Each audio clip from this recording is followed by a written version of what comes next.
ஸ்ரீ கோவலரம்மையுடனாய திருவைகுந்த காலத்தியப்பர் திருவருளை சிந்திக்கின்றோம். சுரும்பு முரல் கடிமலர் பூங்குழல் போற்றி, உத்திரிய தொடித்தோள் போற்றி, கரும்புருவ சிலை போற்றி, கவுனியர்க்கு பால் சுரந்த கலசம் போற்றி, இரும்பு மனம் குழைத்தென்னை எடுத்தாண்ட அங்கையர்கண் எம்பிராட்டி, அரும்பு இள நகை போற்றி, ஆரண நூபுரம் சிலம்பும் அடிகள் போற்றி. இது பரஞ்சோதியார் அருளி செய்த மீனாட்சி அம்மை தோத்திரம்.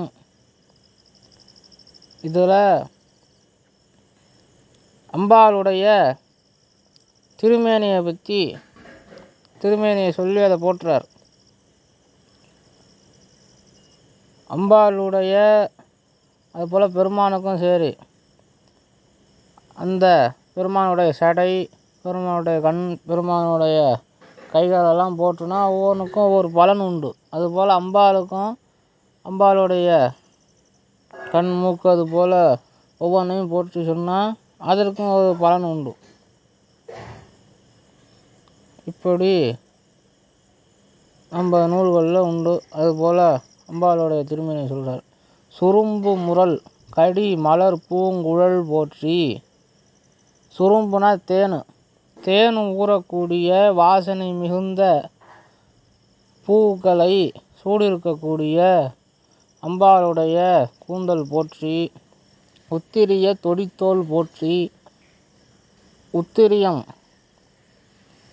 மேலே போட்டிருக்க வஸ்திரத்தை உத்திரியம், தொடினா வளையல், அதை போட்டிருக்கக்கூடிய கைகள் போற்றி.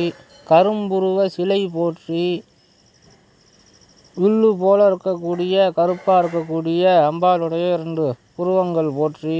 கவுனியர்க்கு பால் சுரந்த கலசம் போற்றி. கவுனியர்னா நம்ம ஞான சம்பந்தர் கவுனிய கோத்திரத்தில் பிறந்தார்.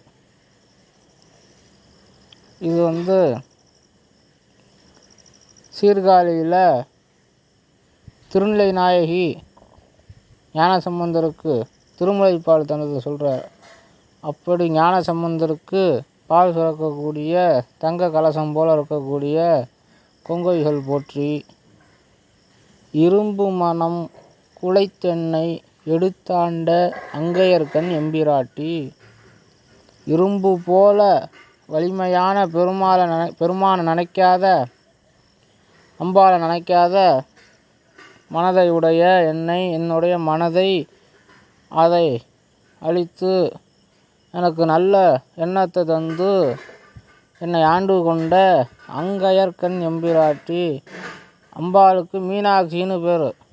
அம்முனா அழகு, கயல்னா மீன், அழகான மீன் போல கண்ணுடையவள்னு பொருள். அதான் அங்கையர் கண் எம்பிராட்டி.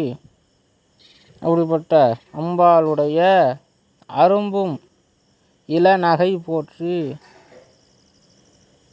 மல்லியரம்பு முல்லையரம்பு போல உடைய பல்கள், அம்பாளுடைய பல்கள் போற்றி. ஆரண நூபுரம் சிலம்பும் அடிகள் போற்றி. அம்பாளுடைய கொலுசுல சத்தம் வேதம் தான் அம்பாளுடைய கொலுசாக இருக்குது. அப்படிப்பட்ட அந்த கொலுசை சூடி இருக்கக்கூடிய அம்பாளுடைய திருவடிகள் போற்றி.